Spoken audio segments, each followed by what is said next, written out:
eu vi um comentário que ficou gravado no meu coração. A pessoa dizia o seguinte: que a nossa intimidade com Deus e a nossa proximidade com a igreja jamais pode ser motivo para a nossa frustração, para o nosso desengano, para o nosso desespero e nos tornar pessoas piores. Por causa do quê? Por causa da convivência com outras pessoas que estão em processo de conversão. Porque depois que a gente tem um encontro com Deus, a gente de verdade acredita no mundo melhor. E a gente acredita que as pessoas são boas, e elas são. E a gente acredita na conversão das pessoas, acredita no amadurecimento, na transformação do coração do homem e da mulher, que se tornem pessoas mais santas, mais boas, mais generosas, pessoas melhores. E frequentando o meio religioso, a gente tende a acreditar que ali isso vai se dar mais facilmente, de que as pessoas já estão com meio caminho andado, de que as pessoas estão prontas. E quando a gente começa a encontrar entre pessoas de Deus, gente que mente, gente que trai, gente que fofoca, gente que calunia, gente que rouba, a gente corre um sério risco de se tornar uma pessoa amargurada e se tornar pior do que o que era antes. Porque nós entramos em contato com a malícia alheia. E entramos em contato com esta malícia de uma maneira ingênua, até despreparado, porque a gente pensou, o encontro que eu tive com Deus, aquela pessoa também teve. E se o meu coração está sendo transformado, o dela também está. E a gente espera do outro o que nós estamos vivendo. Calma. Cada um tem o seu tempo. E a conversão para cada pessoa se dá de processos diferentes. E essa expectativa que a gente tem em relação ao outro pode nos machucar quando ela não é correspondida. Então vamos desacelerar essas expectativas e vamos proteger as nossas emoções. Para que a gente tente se tornar uma pessoa mais religiosa, a gente depois não venha a se perverter pela malícia do outro. Versículo 11. Foi arrebatado para que a malícia não lhe pervertesse a inteligência. Pode acontecer? Pode. Se não pudesse, a palavra de Deus não nos dizia. Nem para que essa malícia e o engano seduzisse a sua alma. Pois o fascínio da frivolidade, o fascínio das coisas superficiais, o fascínio das coisas vazias, das coisas fáceis, das coisas simplesmente aparentes, elas obscurecem os verdadeiros valores. A gente está vivendo numa sociedade hoje muito ferida pela vaidade, pelo prazer imediato, pelas aparências. A pessoa vale o que aparenta. E tem gente que infelizmente vive de frivolidade. Você olha, a pessoa está extremamente bem vestida, um carro maravilhoso, aparenta algo que ela não é. Se você vai atrás, você descobre que a roupa que ela tem no corpo ela está devendo, o carro não está no nome dela, e às vezes para ter o carro e a roupa não tem nem aonde morar, mas tem aparência. E acaba encontrando status junto dos outros. Por quê? Porque aparenta algo que não é. Diz a palavra de Deus, essas coisas fascinam quem vê. O que é frívolo cria um fascínio sobre a gente e obscurece os valores verdadeiros. A inconstância das paixões, porque uma hora a gente ama uma coisa, outra hora a gente ama outra. A gente está vivendo só daqueles sentimentos à flor da pele, e tanto é verdade que a gente vai se acostumando a ter esse sentimento sempre intenso dentro de nós, que quando nós não estamos debaixo desse sentimento, parece ter um vazio.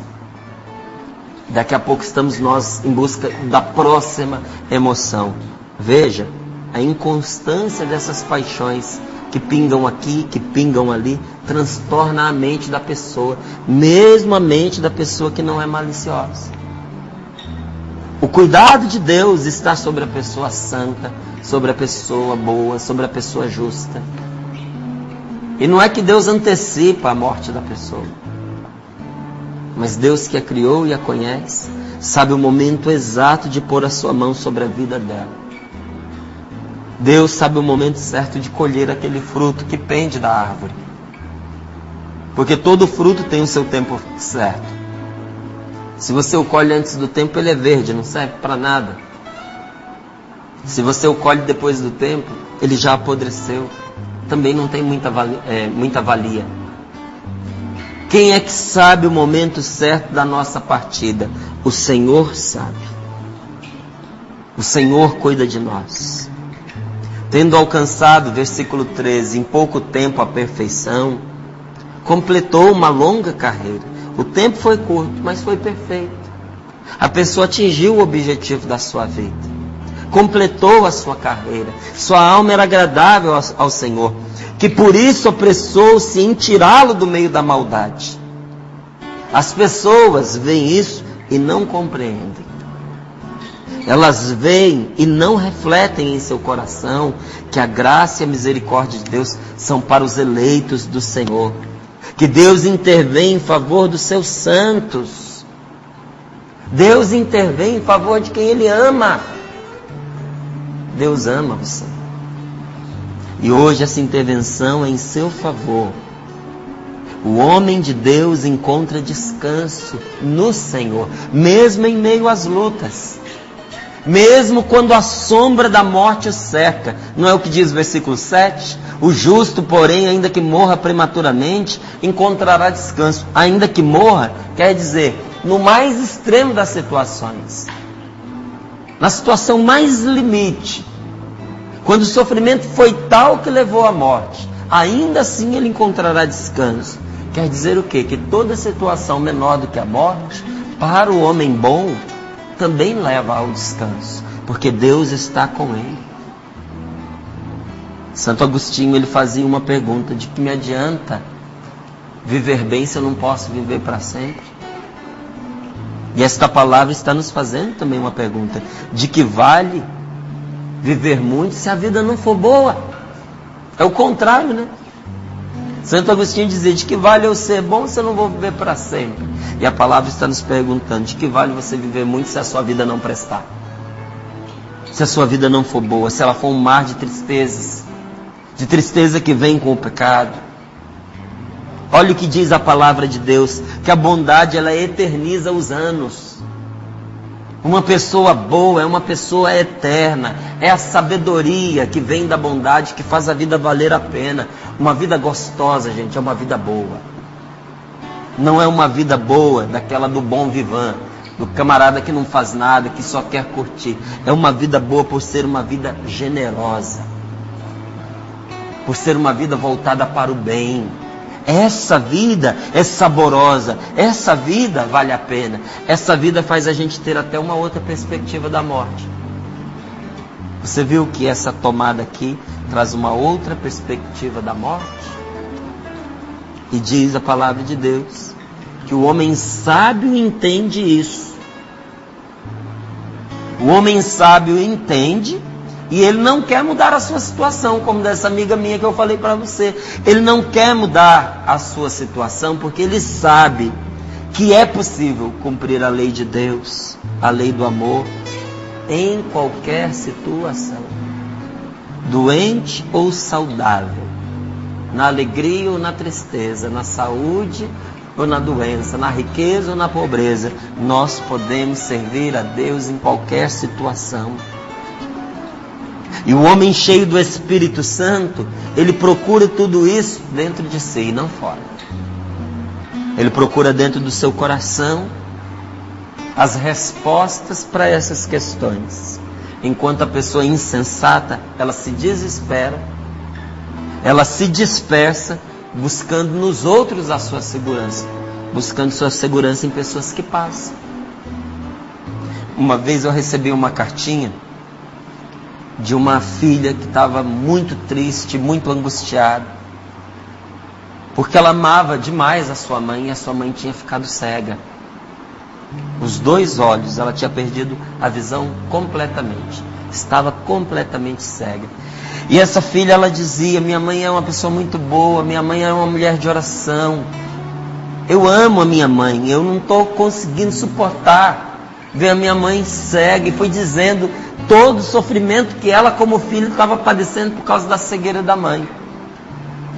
Aí eu perguntei para ela, eu falei: mas e a sua mãe? Ela falou: não, minha mãe não é o problema, minha mãe está em paz, minha mãe está feliz, até parece que ela nem cega está, diz que está tranquila, que a visão nesta altura da vida dela não é a coisa mais importante, a única coisa que ela pede é que todo dia alguém passe lá na casa para poder pegá-la para levá-la à missa. Falei: mesmo? E como é que você tem feito isso? Não, a gente já até conseguiu alguém que sempre vai à missa, passa lá, pega, leva minha mãe. Falei: minha amiga, por que que você está tomando sobre si um sofrimento que a sua mãe rejeitou? Se ela é a pessoa afetada, se tinha alguém que podia ficar triste, chateado, revoltado, essa pessoa era a sua mãe. E ela superou isso, ela renunciou a esse sofrimento. Siga os passos da sua mãe, que aproveitou essa situação para viver de uma maneira diferente, para amar, para gastar o tempo que agora ela tem, porque não enxergando, as atividades dela se limitam, está usando o tempo que tem para se dedicar a quem ela ama. Faça a mesma coisa. Nós precisamos fazer como esta mulher que perdeu a sua visão. Pedir ao Espírito Santo a graça de uma visão mais ampla dos acontecimentos e da providência que os envolve, porque tudo na vida da gente é providência, meu irmão. É que a nossa visão é muito limitada. Quando o Espírito Santo ele age no coração do homem, esse homem se torna sábio e começa a agir espontaneamente, porque Deus está dentro do coração dele, Deus está dentro da sua alma. Então, a verdade que leva ao amor, que está dentro dele, não é pesada. Mesmo quando a situação que o cerca é difícil. A coisa se torna espontânea porque Deus está com ele.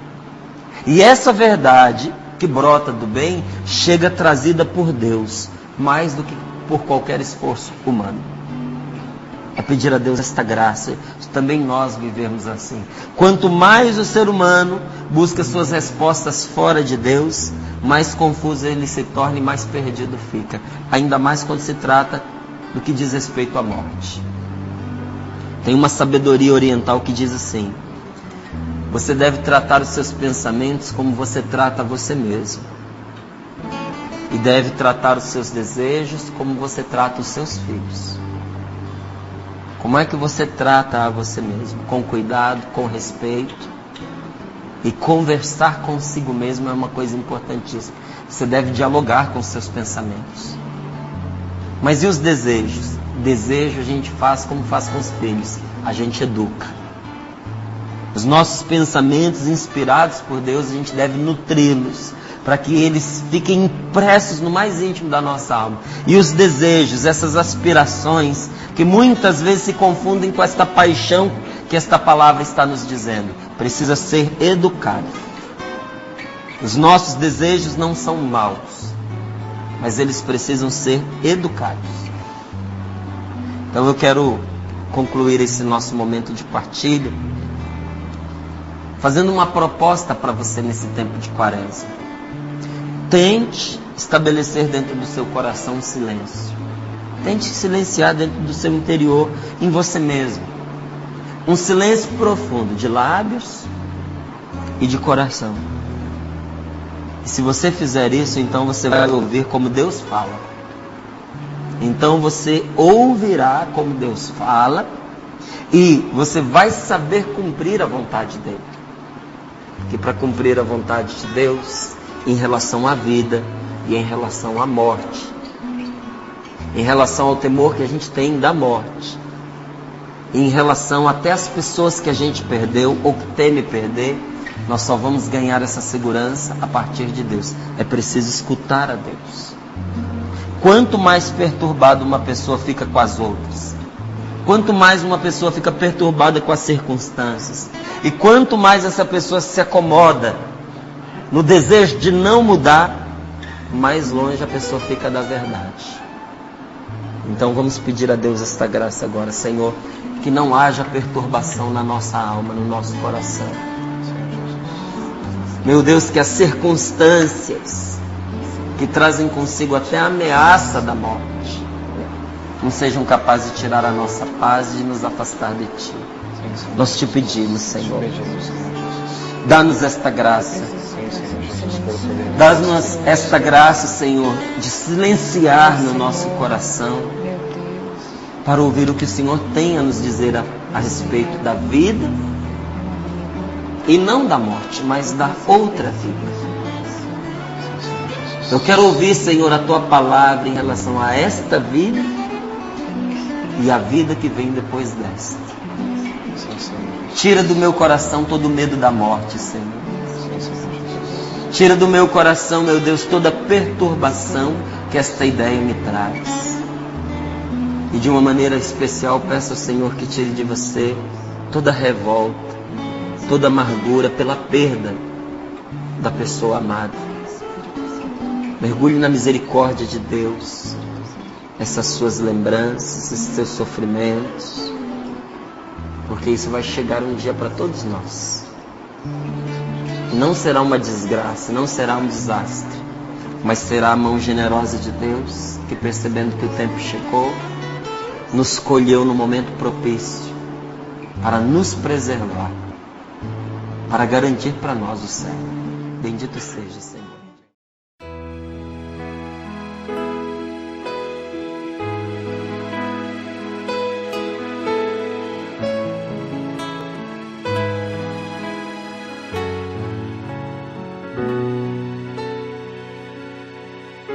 Confuso estava o meu coração quando eu cheguei aqui.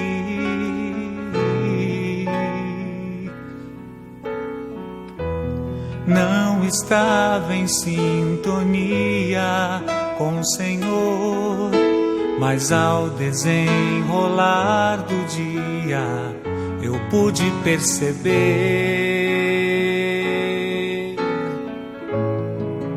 a paz que eu sempre quis. Estava no silêncio que eu nunca fiz.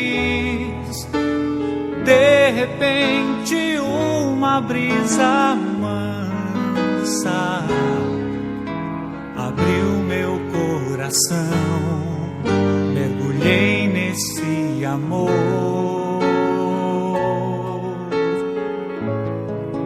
A paz que eu sempre quis estava no silêncio que eu nunca fiz. De repente uma brisa mansa abriu meu coração, mergulhei nesse amor de Deus.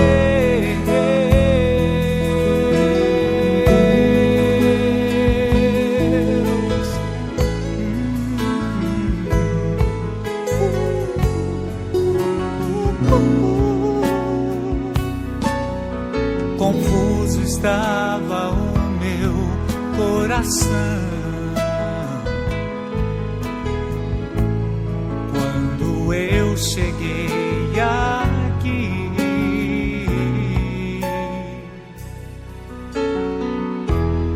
Não estava em sintonia com o Senhor, mas ao desenrolar do dia eu pude perceber a paz que eu sempre quis. Estava no silêncio que eu nunca fiz. De repente uma brisa mansa